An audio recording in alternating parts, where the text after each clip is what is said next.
Thank you for joining us on American Medicine today. I am joined by Ethan Euchre. Happy to be here. Jeff Wagstaff. Thank you for having me. Good to see you guys. Absolutely. And world-renowned orthopedic surgeon, Dr. Alfred Benatti. Hi. Hi. A choking death occurs every 2 hours here in the United States, specifically in children and the elderly. Our next guest has invented a new medical device which is capable of effectively dealing with a fatal choking situation.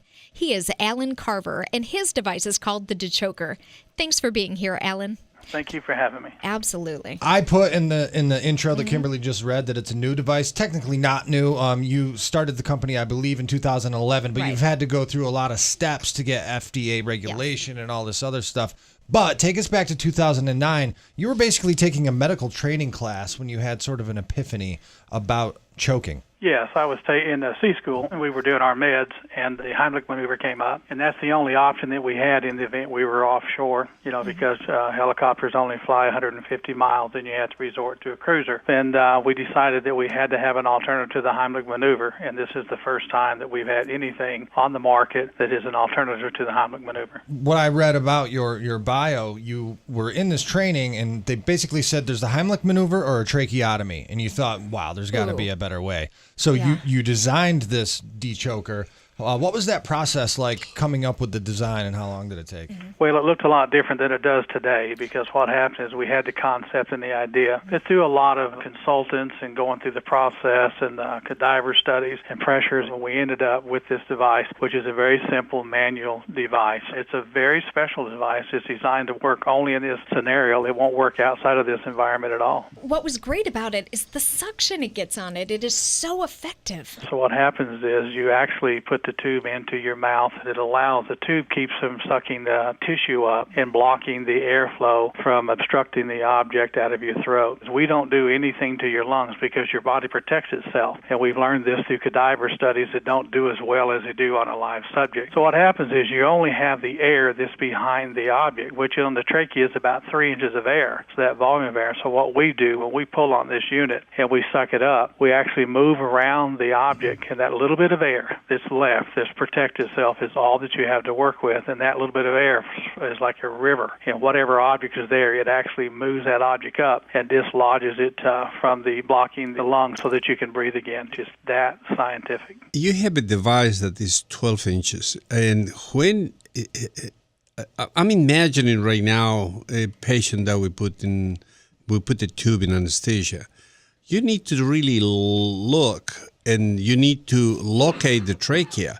If not, you end in the esophagus. If you end in the esophagus, then you cannot suck anything. So how you get on the trachea? Well, we don't even get close to your trachea. All we do is use the tube to bridge your mouth open and to keep the tissue from getting up. We're probably 3/4 of an inch actually from your trachea, because that tube allows that direct pressure when you pull on that to abstract that object from the trachea. Why then the 12 inches? The 12 inches is the unit length. The mask, which is a respirator that goes over your nose and bridges your face, it seals your face. So the only thing that enters your mouth is a piece of a tube. It's only about 1/2 inch long. The pressure that you are using there is it's okay if it is. It needs to be above the trachea and needs to be above the esophagus. So really you're sucking the air that's in that area, and that is what is going to decompress the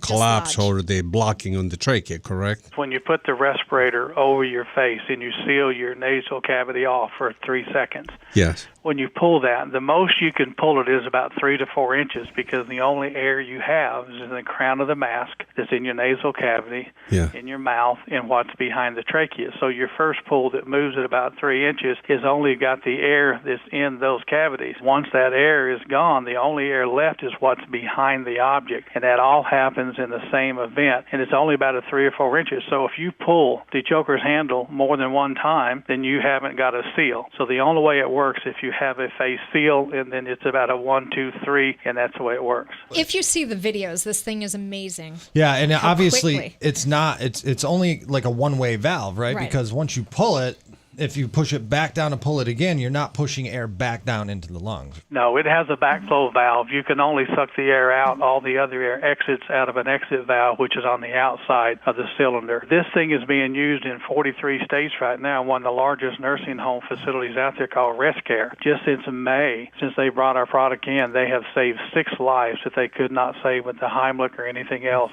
on their facilities. And you don't have to worry that you're going to Break crack somebody's ribs rib Right. or anything. Well, no, we call it the 99% risk-free. The only reason we say that is I've used it on myself over 300 or 400 times in demonstrations, and I continue to do it daily. I've never had a side effect, any repercussions from it whatsoever. It's absolutely 99% risk-free. It's just that simple. This device is something that you need to buy it and carry the thing in your pocket, because otherwise you never know when you can choke. Well, that's very true. I mean, I wish that everybody would think that way, but unfortunately, America and the world doesn't believe they're going to choke. This week, when a man got in touch with me, his wife of 12 years, she choked, and she's a vegetable in the last couple of months. So it's a large event. There's about 5,000 people a year just in the U.S. that choke to death, and that's your seniors and your children. So how this device can be sold or can be promoted so become part of your own way to live, because the problem is exactly what you said. The people don't think they're going to choke, but when you have the device at home, then it doesn't work. So how this device is can you modify the device? Can you do something that can be hanging in your chest, or whatever thing, something you can carry? There's like you carry your shoes, for example. Doc, you want to miniaturize it, I guess, is what I'm gathering. we have a plan to do that, but it takes a long time to get through the FDA and the stuff that you have to do that. We have a smaller version, but we have perfection here with this unit. It's very effective. You can carry it in your suit pocket. You can carry it in your purse. You can carry it in a diaper bag.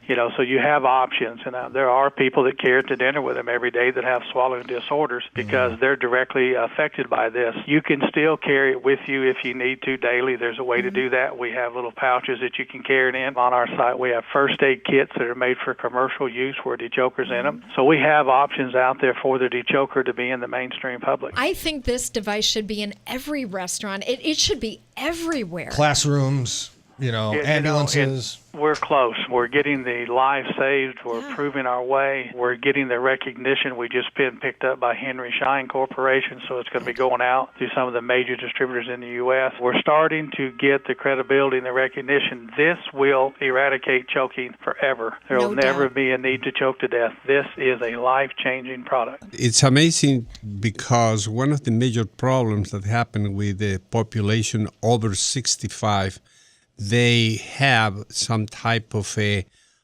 problem drinking or eating. And it's very, very frequent in the old people that they can become with this type of a problem without really any solutions. This is true. This is one of your largest groups, is your senior citizens and your children. And it's because, as we age, we have swallowing issues. So many times, and like you said, when people are having fun is when these things happen, or when they're out relaxing. I've got so many stories. I get them monthly from people around the world. So we're starting to roll out on a global front because there's 150,000 people a year that die globally. So this is the fourth leading cause of accidental deaths in the world. That's insane. Thank you so much for solving such an important problem. Inventor Thank you for giving us the time. Absolutely. Inventor of the Dechoker, Alan Carver. Thank you so much for being on our program. Great work, Thank you. Alan. All right. Yes. Thank you, sir. Yeah, bye.